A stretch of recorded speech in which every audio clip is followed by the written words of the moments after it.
नमस्कार, आप देख रहे हैं हिंदी खबर में हूं आपके साथ में शर्मा। समय हो गया है उत्तराखंड की नंबर 1 डिबेट का। उत्तराखंड सरकार ने दायित्वधारियों की एक और सूची जारी कर दी है और एक और सूची जारी करते हुए नेताओं को विभिन्न संस्थाओं में महत्वपूर्ण जिम्मेदारियां सौंपी गई हैं। सरकार की तरफ से जारी आदेश के मुताबिक ऋतु मित्रा, विशाल गुप्ता और पारस गोयल को गढ़वाल मंडल विकास निगम में गैर सरकारी निदेशक नियुक्त किया गया है। वहीं पुष्कर कोश्यारी को कुमाऊं मंडल विकास निगम में गैर सरकारी निदेशक का दायित्व दिया गया है और इसके अलावा देवेंद्र सिंह ढैला को उत्तराखंड बागवानी विकास परिषद का उपाध्यक्ष बनाया गया है। वहीं कांग्रेस का कहना है कि पहले से कर्ज के तले डूबे राज्य पर मुख्यमंत्री पुष्कर सिंह धामी और ज्यादा आर्थिक बोझ लाद रहे हैं। उन्हें प्रदेश की चिंता नहीं है, बल्कि उन्हें अपने चुनाव की चिंता है कि आखिर किस तरीके से तिकड़मबाजी करके एक बार फिर से इस चुनाव को जीता जाए। जरा देखिए आप।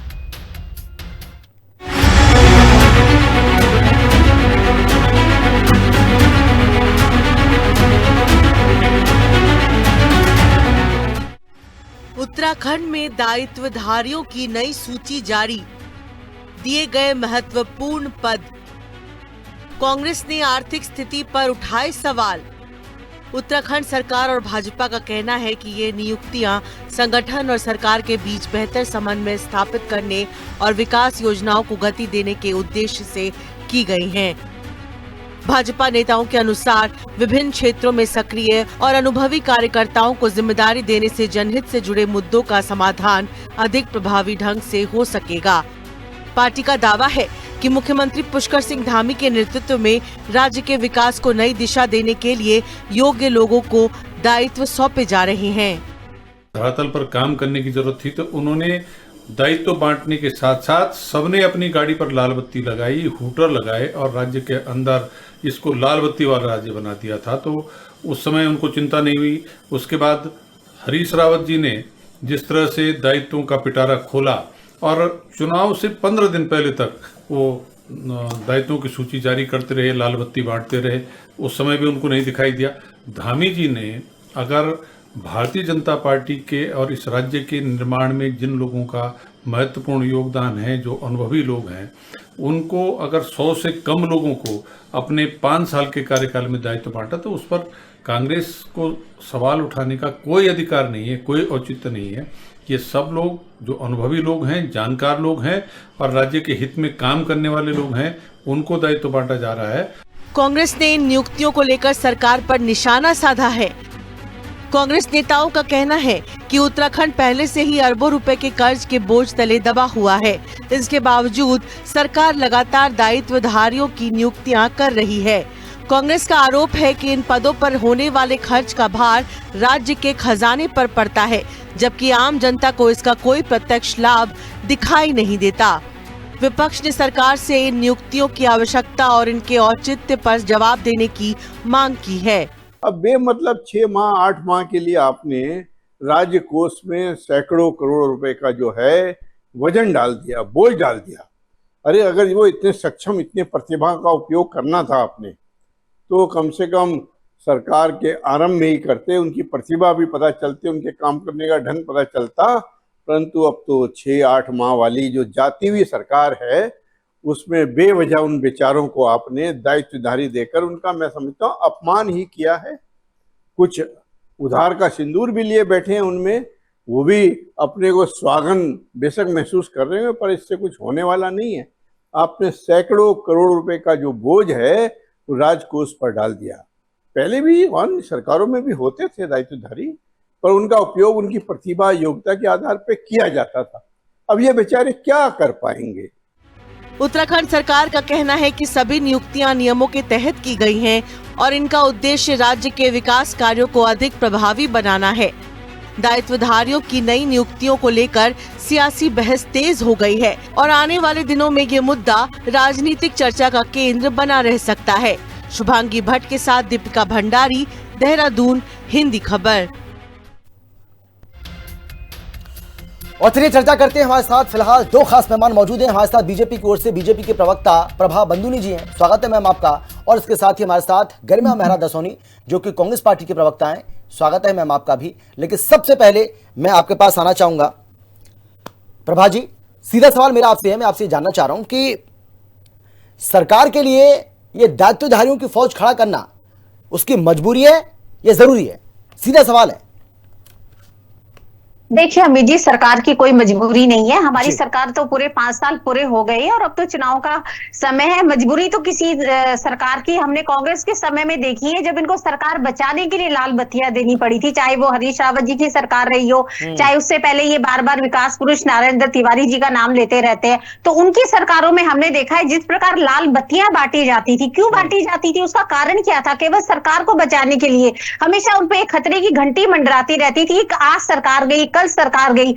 तो मुझे लगता है उस वक्त अपनी सरकार को बचाने के लिए इतनी लाल बत्तियां बांटी गई कि उत्तराखंड को बदनाम करने का इन लोगों ने काम किया है। लेकिन भारतीय जनता पार्टी ने अपने पूरे शासन पूरा किया है अपना, और अब तो चुनाव आने वाले हैं। तो उस वक्त ऐसा होता है अमित जी कि जो हमारे समाज के प्रतिष्ठित लोग हैं, जो समाज में अपनी सेवाएं दे रहे हैं और जिस प्रकार की जन कल्याणकारी योजनाएं लेकर वो आगे जा रहे हैं, समाज में काम कर रहे हैं, तो उसका अधिक से अधिक फायदा वो जनता तक पहुंचाए और उसका फायदा जनता को हो, और जो हमारा राज्य है वो तीव्र गति से आगे बढ़े विकास के साथ। तो केवल यही एक मैं ये कहूंगी कि भारतीय जनता पार्टी का मकसद है। नहीं, आपको अगर इन लोगों की इतनी ही चिंता थी, नहीं मैं आपसे जानना चाह रहा हूं कि अगर आपको इन लोगों की इतनी ही चिंता थी और आपको लगता है कि ये भाई इतना ही अच्छा इन्होंने काम किया था, जो आपको लगता है कि इनको इतना बड़ा सम्मान मिलना ही चाहिए हर हालत में, तो फिर आपका मतलब चुनाव का इंतजार कर रहे थे क्या इसके लिए कि भाई चुनाव का जब 2-4 महीने, 6 महीने, 7 महीने रहेंगे तब इनको बनाएंगे ताकि उसका चुनावी लाभ हमें मिले? देखिए अमित जी, भारतीय जनता पार्टी वो पार्टी है जो केवल स्वार्थ की राजनीति नहीं करती है, जैसा कि हमने कांग्रेस में देखा है। मैंने आपको पहले ही बताया है कि जो हमारे कार्यकर्ता है या जो हम समाज में लोग हैं, वो इस उद्देश्य से काम नहीं करते हैं कि उनको कोई पद मिलेगा तब वो काम करेंगे। उनको सरकार जब चाहे उनको किसी दायित्वधारी के रूप में लाए, किसी बोर्ड में लाए, वो सरकार का अपना काम है। हमने देखा है जो लोग भी आज दायित्वधारी बने हैं, वर्षों से वो काम कर रहे हैं और आज ऐसा नहीं है अचानक वो बन गए हैं। उनकी प्रतिभा अगर हम देखें, पिछले कई वर्षों से वो समाज के बीच में अपनी सेवाएं दे रहे हैं। तो एक एक व्यक्ति अपने में इतना अनुभवी है, अगर उनमें कोई लालच होता, कोई स्वार्थ होता, तो वो पहले मुख्यमंत्री जी से कहते कि हमें पद दीजिए, लेकिन वो अपना काम कर रहे थे। वो सबके सब अनुभवी हैं, समाज में अपनी सेवाएं दे रहे हैं। सरकार ये चाहती है कि और ज्यादा हमारा जो राज्य है उसका विकास हो, जो हमारी योजनाएं हैं जन कल्याणकारी और तीव्र गति से वो समाज के बीच में जाए और जो उत्तराखंड के जो हमारे लोग हैं उनको उसका ज्यादा फायदा पहुंचे। केवल सरकार की इतनी ही मंशा है। ठीक है, लेकिन गरिमा जी इसमें गलत क्या लग रहा है आपको? कांग्रेस पार्टी को गलत क्या लग रहा है भाई? क्योंकि ये तो आपके समय में भी होता था, ऐसा थोड़ी है कि पहली बार हो रहा है जिसको लेकर आप सवाल खड़ा कर रहे हैं। ये आपके समय में भी होता था और अभी भी हो रहा है। देखिए, और हर सरकार करती है। देखिए अमित जी, ये भाजपा की पुनर्वास योजना ज्यादा दिखाई पड़ती है, इसलिए क्योंकि जब बेरोजगार रोजगार मांगने के लिए सड़कों पर उतरते हैं तो गंभीर धाराओं में मुकदमा ही नहीं होता, उनके ऊपर लाठियां भाजी जाती हैं और वाटर कैनन छोड़े जाते हैं। और यहाँ अपने निठल्ले बैठे कार्यकर्ताओं को आप रोजगार दे रहे हैं घर बैठे बिठाए। आप ये बताइए कि भाजपा सरकार को तो श्वेत पत्र जारी करना चाहिए कि राजकोष का कितना पैसा खर्च हो रहा है दायित्वधारियों पर और क्या इनसे उत्तराखंड को हासिल हो रहा है। क्योंकि केएमवीएन और जीएमवीएन, जिसे आप गढ़वाल मंडल विकास निगम और कुमाऊं मंडल विकास निगम के नाम से जानते हैं, दे आर सिंकिंग। वो डेट में जा रहे हैं, वो कर्ज में जा रहे हैं। वहां चाहिए एक्सपर्ट उसको बाहर निकालने के लिए कर्ज से, लेकिन आपने बैठा दिए वहां निदेशक के रूप में अपने निठल्ले कार्यकर्ता, जिनको ना ए पता है ना बी कैसे चलाया जाता है। KMVN JMVN basically they are like hotels या होम स्टेज। तो वो बहुत बुरा हाल है उनका, ना रख रखाव ठीक है, ना कोई वहां ठहरना पसंद करता है, ना पानी की व्यवस्था है। कुल मिलाकर जब हम 17 मार्च 2017 में सत्ता से विदा हुए थे अमित जी, राज्य के ऊपर कर्ज था 44,583 करोड़। यानी कि 17 सालों में लगभग 7 से 8 मुख्यमंत्री हो गए, सबने मिलजुल कर 44,000 करोड़ का कर्ज प्रदेश पर लादा। लेकिन पिछले 9 सालों में धामी जी की प्रचंड बहुमत और ट्रिपल इंजन की सरकार ने इस मार्च 2026 का आंकड़ा है 1 लाख करोड़ पार हो गया है प्रदेश के ऊपर कर्ज। यानी कि जो योजनाएं हैं, चाहे वो शिक्षा की हो, स्वास्थ्य की हो, विकास की हो, इन योजनाओं पर खर्च करने के लिए प्रति माह लोन लेती है सरकार बाजार से। तनख्वाह और पेंशन के लिए भी लोन उठा रही है सरकार, और एक तरफ ये लाल बत्तीधारी हम पर थोप दिए गए हैं। कुल मिलाकर सिर्फ मुझे ये कहना है कि जो लोग 6-6 महीने 8-8 महीने पहले भाजपा में दूसरे दलों से आए हैं, उनको आप जो मलाईदार विभाग दे रहे हैं, दायित्व दे रहे हैं, उनको किस बिना पर दे रहे हैं? विधायक आपके वहां देखिए तो कांग्रेसी, मंत्रिमंडल अगर मैं आपको बताऊं उत्तराखंड का मंत्रिमंडल मोर देन 50% इज कांग्रेसी गोत्र। सुबोध उनियाल, सतपाल महाराज, सौरभ बगुड़ा, रेखा आर्या, तमाम लोग कांग्रेस से गए हुए लोग हैं। तो विधायक भी कांग्रेसी नहीं, ये तो फिर नाकामी है ना। नहीं नहीं गरिमा जी, ये तो फिर नहीं गरिमा जी ये तो फिर नाकामी है ना कि आप अपने लोगों को संभाल नहीं पाए और वहां जाकर उनको अच्छे अच्छे विभाग मिल रहे हैं, अच्छे अच्छे बड़े बड़े पदों पर वो बैठ रहे हैं। तो ये तो नाकामी है आपकी कि आप अपने लोगों को संभाल नहीं पाए। सुनिए जी, सुन लीजिए जवाब। देखिए, सत्ता होती है शहद, उस पर मधुमक्खियां चिपकेंगी। जो धारा के विपरीत बहे अपने देश को बचाने के लिए, उसकी संप्रभुता को, उसकी एकजुटता को, संविधान को, लोकतंत्र को, आपको क्या लगता है क्या गरिमा दसौनी को ऑफर नहीं आ रहा है भाजपा से? इनसे बड़े बड़े ऑफर आ रहे हैं जिनको ये दायित्व मिले हैं। और एक मुख्यमंत्री नहीं, तमाम मुख्यमंत्री त्रिवेंद्र रावत से लेकर पुष्कर सिंह धामी तक ऑफर आए हैं। लेकिन हम, क्योंकि हमारी रीढ़ की हड्डी बाकी है ना, अभी झुकी नहीं है, टूटी नहीं है, जमीर जिंदा है, हम बाप नहीं बदलते। हमने राहुल गांधी को नेता मान लिया तो ताउम्र मानेंगे, हमने तिरंगे को अपना झंडा मान लिया तो दोरंगे को कभी नहीं मानेंगे। नहीं, लेकिन देख लेना, नहीं गरिमा जी आप ऑनर बात बोल रही है। मोदी हो जाते, गरिमा जी कहीं ऐसा ना हो, इनको यही नहीं पता। गरिमा जी, सुनिए, गरिमा जी आवेश में आकर कभी कभी बयान दे दिया जाता है। वो काबीना मंत्री, गरिमा जी बहुत महत्वपूर्ण बात मैं कर रहा हूँ। दिनेश अग्रवाल 2 बार के काबीना मंत्री हैं। गरिमा जी मैं बहुत महत्वपूर्ण बात कर रहा हूँ, आप मुझे सुनिए।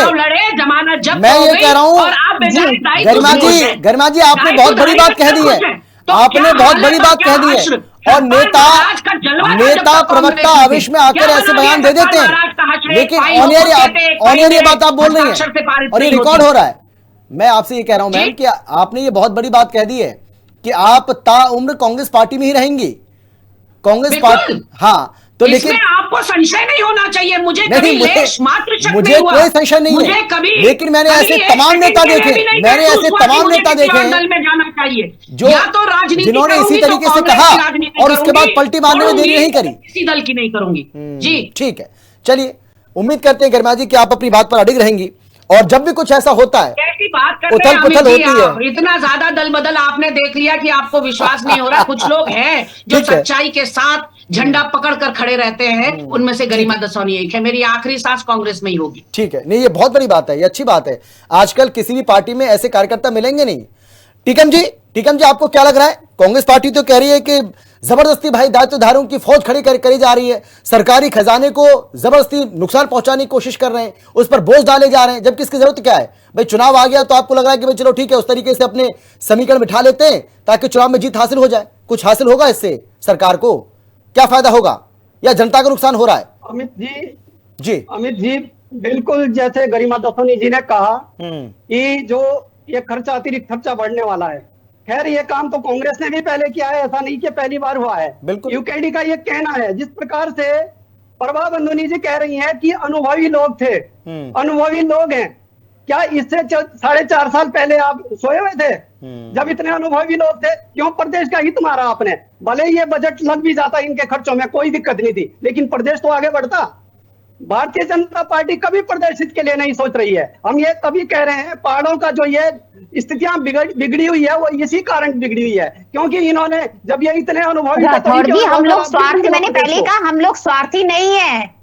जब हमारी पार्टी हमें कोई दायित्व देती है हम तभी उसमें जाते हैं। जबरदस्ती हम नहीं कहते कि हमें पद देंगे तभी हम काम करेंगे, सब अपना काम करते रहते हैं। उनको आज पद दिया गया, अच्छी बात है, हम उसका सम्मान करते हैं, लेकिन अगर पद नहीं भी मिला तो उन लोगों ने अपना काम किया। वो कोई ऐसे लोग नहीं है, आपको भी पता है जितने भी लोग बने हैं सब अनुभवी है और प्रदेश की जनता में उनका अच्छा खासा सम्मान है। सब लोग उनके काम की प्रशंसा करते हैं। अमित जी ये किस तरह की डिबेट है? प्रभा जी ने 7 मिनट बोला है शुरुआत में। ठीक है, अच्छा चलिए ठीक है, बात तो रखने दें, दूसरे प्रवक्ताओं को बात तो रखने दें। नहीं बिल्कुल सही बात है, मैं सहमत हूँ आपकी बात से। ठीक है, टीकम जी आप बोलिए। हाँ ठीक है, नहीं बिल्कुल सही बात है। उन्होंने भाई पूरे 15 मिनट हम सबको सुना, बिल्कुल सही बात है। बोलिए टीकम जी, आप बोलिए।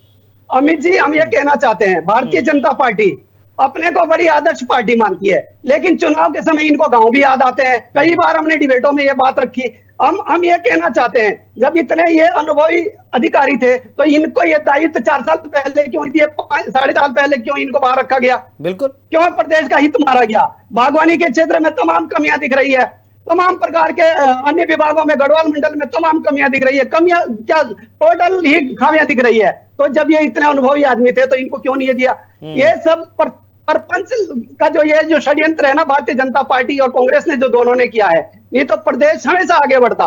हम ये कहते हैं कोई दिक्कत नहीं है, यदि प्रदेश का पैसा इनके खर्चों में लग रहा है तो कई काम भी तो दिखेंगे। लेकिन जब आप ये जुमलेबाजी, आप बताइए ना, 6-7 महीने बचे हुए हैं, क्या वो ऐसा कौन सा तीर मार देंगे भाई कि वो प्रदेश का हित कर देंगे?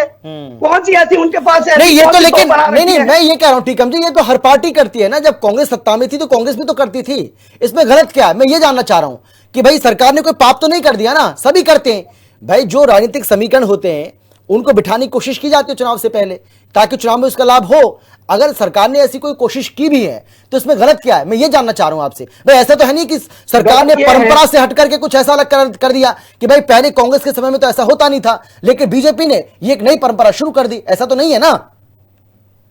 देखिए अमित जी, वो बात आपकी ठीक है कि नई परंपरा शुरू नहीं की है, वो मैंने पहले ही बात रख दी है। हमारा ये कहना है कि जब जिन लोगों से हमारे प्रदेश को लाभ हो सकता था तो हम खर्चे की भी कोई बात नहीं कर रहे। लेकिन ये जो एन मौके पे चुनाव से पहले भारतीय जनता पार्टी भी यही करेगी, कांग्रेस भी यही करेगी, ये जो षड्यंत्र है, ये षड्यंत्र 2027 में उत्तराखंड की जनता इन दोनों पार्टियों को देने वाली है, ऐसा मुझे लगता है। और जब हम क्षेत्रों में जा रहे हैं, जब हम अपनी बातें रखते हैं तो लोग ये हमें खुलकर कहते हैं कि ये चुनावी जो एजेंडा लेके 4 महीने पहले आते हैं, तब ये दायित्व पकड़ाते हैं, तब क्या ऐसे विकास होगा?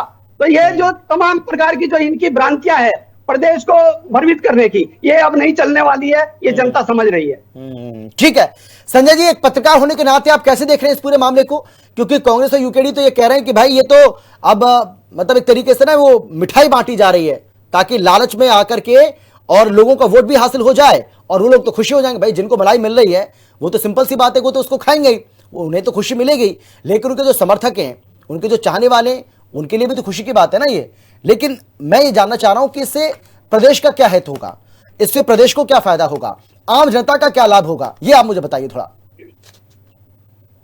देखिए अमित जी, ये परंपरा रही है सभी सत्तारूढ़ सरकारों की कि चुनाव आने से पहले ये इसमें बड़े दायित्व बांट दिए जाते हैं। तो सबसे बड़ी बात मैं आपको ये बताऊं कि देखिए इसमें कोई शक की बात नहीं है कि प्रदेश के वित्तीय जो बढ़ेगा, इसमें वजन बढ़ जाएगा।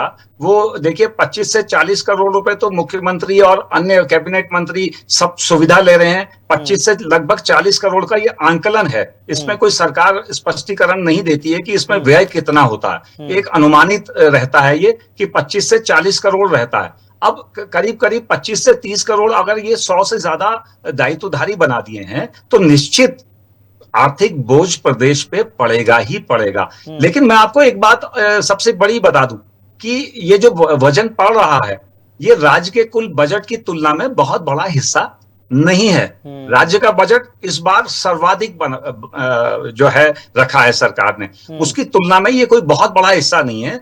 लेकिन राजनीतिक नियुक्तियों पर खर्च के रूप में ये एक बड़ी धनराशि है। मैं आपको बताऊं कि कुल वार्षिक बजट जो हमारा है 1.12 लाख करोड़ का बजट है सर। तो हमारी कुल बकाया देनदारियां कितनी है? वो भी लगभग 125 लाख करोड़ है। तो आप देखिए ना, यानी कि राज्य पर कर्ज का स्तर उसके 1 वर्ष के बजट के बराबर है। तो देखिए, जब सभी राजनीतिक दल अपनी सत्ता के समय पर ये काम करते आए हैं तो इसमें मैं तो कह रहा हूं कि 1.25 लाख करोड़ देनदारियां हैं और 1.2 लाख करोड़ का जो है बजट भी है। तो 1 साल के बजट के बराबरी तो है। तो इतनी चिंता करने की जरूरत नहीं है किसी पार्टी को। कांग्रेस को भी मैं कहूंगा कि अपनी राजनीतिक पृष्ठभूमि मजबूत करके आप चुनाव में उतरिए, सामने आइए और कुछ जीत के दिखाइए, तब कुछ बड़ी बात है। गरिमा जी सुन लिया आपने, आपके सामने बोल रहे हैं कि भैया कोई बड़ी बात नहीं है, क्यों इसको मुद्दा बना रहे हैं, ये तो मुद्दा है ही नहीं। कांग्रेस पार्टी कुछ और मुद्दा लेकर आए ताकि चुनाव में उसको फायदा हो। नहीं, मुद्दा ये है अमित जी कि मैंने कहा ना, ये पुनर्वास योजना है और इसमें नेताओं को साधने का प्रयास नहीं किया गया। तभी तो त्रिवेंद्र रावत जी जो पूर्व मुख्यमंत्री हैं सूबे के और वर्तमान में हरिद्वार से सांसद हैं, उनके ऊपर किसी ने अनर्गल टिप्पणी करी, उधम सिंह नगर का कोई काम्बोज है, उसने इंटरव्यू में कुछ अनर्गल भ्रष्टाचार के आरोप लगाए त्रिवेंद्र रावत जी पर, तो पता है ना उत्तराखंड की पुलिस पर यकीन, ना प्रशासन पर, ना सरकार पर। कहां गए वो मुकदमा करने के लिए, एफआईआर करने के लिए दिल्ली? यानी कि जो सूबे का पूर्व मुख्यमंत्री रहा है भाजपा का, उसको अपनी सरकार पर भरोसा नहीं है। तो ये हालात आज इस प्रदेश के हो गए हैं कि आपको दायित्व बांट बांट कर गुटों को साधना पड़ रहा है। और नागपाल जी कह रहे हैं कि कोई फर्क नहीं पड़ता। मुझे लगता है कि एक जो सच्चा उत्तराखंडी है, आपने पूछा हमसे कि कांग्रेस भी तो बांटा करती थी, इनको ये पता होना चाहिए कि नारायण दत्त तिवारी जी ने यदि लाल बत्ती बांटी तो Narayan Dutt Tiwari was a person जो 40,000 करोड़ का एमओयू की जिसने बात नहीं करी, जो इन्वेस्टमेंट लाया उत्तराखंड में। ये बता दे मुख्यमंत्री त्रिवेंद्र रावत जी और पुष्कर सिंह धामी जी कि इन्होंने इन्वेस्टर समिट तो बड़े करे, लेकिन कहां है? एमओयू साइन तो 1.5 2 लाख के हुए, लेकिन इन्वेस्टमेंट कहां है? तो जो मुख्यमंत्री यहां आमदनी ला रहा है, प्रदेश की आमदनी बढ़ा रहा है, वही काम हरीश रावत जी ने किया। वोकल फॉर लोकल बनके बोनस राशि बहुत कम है मेरे पास। प्रभाजी जल्दी से आखिरी कमेंट आपका, प्रभाजी जवाब दीजिए, प्रभाजी जवाब दीजिए। को रोजगार देकर सर्वाधिक रिकॉर्ड मैं कहना चाहूंगी कि जो हमने ये काम हम कर रहे हैं, आज बिल्कुल सही बात कही है हमारे जो वरिष्ठ पत्रकार है कि आज कांग्रेस के पास मुद्दा नहीं है, तो ये क्या कर रही है? जो काम भारतीय जनता पार्टी कर रही है उसको मुद्दा बनाकर जनता के बीच में जा रही है। इनका कोई विजन आपको नजर नहीं आएगा। भविष्य में ये उत्तराखंड की जनता के लिए क्या करेंगे, चुनाव में इनका क्या रोड मैप होगा, भविष्य का क्या? तो ये बहुत हताश है, निराश है। और देखिए माननीय मुख्यमंत्री जी के नेतृत्व में आज उत्तराखंड जिस प्रकार विकास कर रहा है, आज फार्मा हब हमारी उत्तराखंड बन गया है। विश्व में सबसे, मैं कहूँगी पूरे देश में सबसे ज्यादा यहाँ से दवाइयाँ सप्लाई हो रही है। होम स्टे देख लीजिए, पर्यटन देख लीजिए। सही बात। चलिए समय मेरे पास बहुत कम बचा, टीकम जी जल्दी से कुछ कहना चाहेंगे? टीकम जी प्लीज, अब समय बचा नहीं मेरे पास। टीकम जी आप बोलिए। देखिए अमित जी, जिस प्रकार से गढ़वाल विकास निगम, गढ़वाल मंडल विकास निगम और कुमाऊं मंडल विकास निगम और तमाम प्रकार के बागवानी के क्षेत्र में, ये जो मुख्य 3 जो बिंदु हैं, ये उत्तराखंड की प्रोन्नति के मुख्य रीढ़ हैं। यदि इनके ये अधिकारी आज नियुक्त हो रहे हैं तो बड़ा शर्म का विषय है। और हम ये कहना चाहते हैं, ये उत्तराखंड को ठगने की योजना है और इस प्रकार के षड्यंत्र नहीं चलेंगे। चलिए बहुत धन्यवाद आप सभी का मेरे साथ जुड़ने के लिए, चर्चा में शामिल होने के लिए, अपनी बात रखने के लिए। लेकिन बड़ा सवाल यही है कि क्या वाकई में इन्हें दायित्वधारियों की जरूरत थी? यह सरकार की एक मजबूरी है, क्योंकि चुनाव नजदीक है और चुनाव के समय में ऐसी चीजें होती हैं। पूर्व की सरकारें भी करती रही हैं, ये सरकार भी कर रही है, लेकिन इसमें जनता का हित कहां है? यह अपने आप में एक अहम सवाल है। फिलहाल इतना ही। आप देखते हैं हिंदी खबर, क्योंकि हिंदी खबर पर खबरों का सिलसिला लगातार जारी। जल्द लौट रहे हैं।